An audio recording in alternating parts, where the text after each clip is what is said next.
kırık kopuk insan varsa onlara Resulullah Aleyhisselam'ı taşlatıyorlar.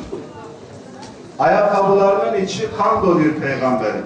Hatta taşların şiddetinden taş deyince Resulullah Aleyhisselam yere düşüyor ya, gelip yerden kaldırıyorlar, yoluna devam etsin ki onlar da taşlamaya devam etsinler. Kolundan tutuyorlar, ayağa kaldırıyorlar, kenara çekilip tekrar Peygamber Efendimiz'i taşlamaya başlıyorlar.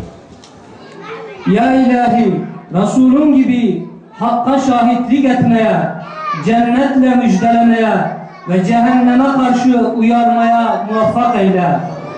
Ya Rabbi, Hazreti Peygamber gibi nefsi için değil, Allah için kızmaya, müminlere çok düşkün olmaya, sıkıntıya düşmelerine üzülmeye, gece teheccüd namazını özlemle kılmaya, nefsi hevasından, rastgele konuşmaktan uzak durmaya muvaffak eyle.